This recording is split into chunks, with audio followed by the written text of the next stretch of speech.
लड़के वाले मांगते हैं, जबकि उन्हें पता है कि लड़कियों के वालिदैन इतने काबिल नहीं है या स्प्लेंडर मांगे क्यों। हम आपको बेटी दे रहे हैं, वो काफ़ी नहीं है क्या कि आपको गाड़ी चाहिए, आपको बाइक चाहिए, आपको एसी चाहिए, टीवी चाहिए। हम अपनी बेटी को पाल पोस के बड़ा करके पढ़ा लिखा के आपको एक इंसान दे रहे हैं जो इतना काबिल है, जो एक पूरे खानदान को चला। लड़कियों को ऐसे देखा जाता है जैसे अगर उसमें कोई बुराई है या वो काली है या वो गोरी नहीं है, तो अगर पैसा ही दिलाएगा तो उसे एक अच्छा शौहर मिल सकता है। इतनी गिरी हुई लड़कियां नहीं है, हमारे समाज को ये बदलना है। हम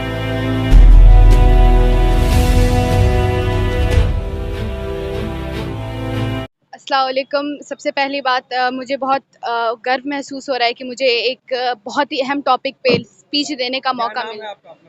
मेरा नाम मरियम नवाज सिद्दीकी है। ये जो प्राइज है आपके हाथ में, ये किस चीज़ पे आपको ये प्राइज मिला? ये उर्दू तकरीर पे मुझे प्राइज़ मिली है और जिस पे मेरा टॉपिक था दहेज एक समाजी लानत। अच्छा, कौन सी स्कूल से आई थी आप? मैं यूनिटी इंटरनेशनल स्कूल की बच्ची हूँ। उर्दू को लेकर क्या कहना चाहेंगे? जो आजकल के युवा उर्दू को लेकर काफ़ी पीछे हैं। मेरा ये कहना है कि जैसे हम हिंदी, इंग्लिश सब पे फ़ोकस कर रहे हैं, हम क्यों नहीं उर्दू पे भी फ़ोकस करें। वो भी हमारी ज़ुबान है, वो हमारी एक माँ की ज़ुबान जो बहुत ही मीठी और हमें तहज़ीब सिखाती है। क्यों ना हम जो बच्चे जहाँ हिंदी सीख रहे हैं, जहाँ इंग्लिश सीख रहे हैं, वहाँ पे उर्दू ही क्यों ना सीख लें? क्यों ना हम हमारे देश में एक ऐसी ज़ुबान लाएँ जो बहुत मीठी है, जो तहज़ीब सिखाती है, हमें जीने का सलीका सिखाती है। और इसमें कोई बड़ी बात नहीं है, बस आपको इसको सीखना है, जहाँ हम हिंदी सीख रहे हैं, जहाँ हम उर्दू सीख रहे हैं। कहाँ से सीखी आप उर्दू ये? कुछ मेरे घर के, मेरी अम्मी से सीखा है मैंने। मेरे घर में बहुत सारे लोग हैं जो उर्दू के टीचर्स हैं। अच्छा, उर्दू पढ़ना बहुत मुश्किल है क्या? कोई आदमी को उसके तलफ़्फ़ुज़ में बड़ी अंतर पड़ जाता है। नहीं, उर्दू पढ़ना बिल्कुल ईज़ी है। जैसे इंग्लिश में भी बहुत लोग को परेशानी होती है, लेकिन आप अगर जब कोशिश करना सीखेंगे, आप उसको बार-बार पढ़ेंगे, तो आपको आराम से वो आ जाएगी और आपकी प्रोनंसिएशन भी अच्छी हो जाएगी। एक बात जानना चाहेंगे आपसे कि जैसे कि आपने दहेज को लेकर कुछ बातें बोली कि उस पे आपने स्पीच दिया जिसकी वजह जी। से ये इनाम जो है आपके हाथों में जी। इनाम मिला।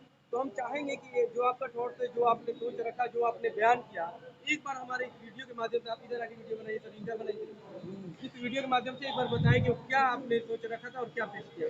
जैसे हमारे समाज में दहेज एक बहुत ही बुरी लानत है, क्योंकि लड़कियों को एक तरीके से ख़रीद लिया जाता है उनकी बुराइयों के वजह से। क्यों हम किसी लड़की को ख़रीदेंगे? हम उस दहेज का जो पैसा दे रहे हैं, क्यों ना हम उसके तालीम में वो इन्वेस्ट करें और उसको कुछ इतना काबिल बना दें ताकि लोग आके खुद कहें कि मुझे इनकी बेटी से शादी करनी है। क्यों हमारे समाज में लड़कियों को ऐसे देखा जाता है जैसे अगर उसमें कोई बुराई है या वो काली है या वो गोरी नहीं है, तो अगर पैसा ही दिलाएगा तो उसे एक अच्छा शौहर मिल सकता है। इतनी गिरी हुई लड़कियां नहीं है, हमारे समाज को ये बदलना है। हम अगर लड़कियों की पढ़ाई पे फोकस करेंगे तो उन्हें ये समझ में आएगा कि उनकी अहमियत क्या है और वो दहेज की वजह से अपनी शादी से नहीं रुक सकते। मैं क्लास 10th में हूँ। एक मिनट मैम, एक मिनट। कहने का मतलब है कि आपने दहेज की बात की, हम बात फिर वहीं पर आते हैं क्योंकि बात की बात है पढ़ाई, एजुकेशन आपको पूछ रहा है। ये बताइए कि दहेज जब एक गरीब लड़की को दिया जाता है, माँ बाप देते हैं, तो उसको एक नाम दिया जाता है दहेज है। माने उसकी ज़रूरत की चीज़ें, बाइक या कार या जो भी चीज़ें दिया जाता है वो दहेज हो जाता है। और जब अंबानी अडानी को, जब शाहरुख या कोई एक्टर या कोई लोग देता है मर्सिडीज बड़े बड़े कार, तो उसको कहा जाता है गिफ्ट है। क्यों? तोहफा और दहेज में अंतर है।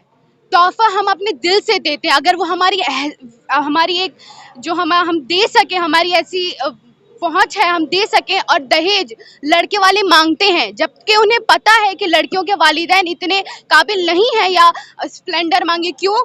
हम आपको बेटी दे रहे हैं, वो काफ़ी नहीं है क्या कि आपको गाड़ी चाहिए, आपको बाइक चाहिए, आपको एसी चाहिए, टीवी चाहिए। हम अपनी बेटी को पाल पोस के बड़ा करके पढ़ा लिखा के आपको एक इंसान दे रहे हैं जो इतना काबिल है, जो एक पूरे खानदान को चला सकता है। तो आपको अब पैसे, बाइक, इसकी क्या ज़रूरत है? जो आप ये आगे चल के आपको क्या बनने का सपना है? मुझे तो प्रोफेसर बनना है, क्योंकि मुझे इस चीज़ में बहुत सेटिस्फैक्शन मिलती है। चलिए, दो शब्द अगर आप बोलना चाहें कि आजकल के जो युवा है, जो युवा लड़कियां हैं, जो काफी दूर है, मोबाइल में ज्यादा परेशान है, उनके बारे में कुछ। देखिए, मोबाइल हमारे समाज की समस्या नहीं है। वो पता तब चलता है आप किस महत्व से उसे यूज़ कर रहे हैं। और मैं ये कहना चाहूँगी लड़कियों की, दहेज को अपने रास्ते में मत लाओ। तुम पढ़ो लिखो, इतनी कामयाब बनो कि सामने वाला तुम्हें बोल नहीं पाए कि मैं दहेज लेके ही तुमसे शादी करूँगा। कि बाहर में हम लोग तो खूब पूरा लोगों से गुफ्तगू करते हैं कि उर्दू के लिए सरकार तवज्जो नहीं देती है, उर्दू के लिए सरकार कुछ नहीं करती है, और उर्दू से कितनी मोहब्बत हमें है और आपको है। 28 तारीख के प्रोग्राम में हमने देखा ये पूरी कुर्सियां खाली थी, इधर का रो पूरा खाली था, इधर बस कुछ। तो हम क्यों नहीं पढ़ते उर्दू, क्यों नहीं बोलते हम उर्दू, क्यों नहीं लिखते उर्दू? हम अपने घरों में जो लिस्ट बनाते हैं बाजार में जाने के लिए, सामान खरीदने के लिए, लोगों के लिए कुछ करते हैं, तो ये तमाम जिम्मेदारियां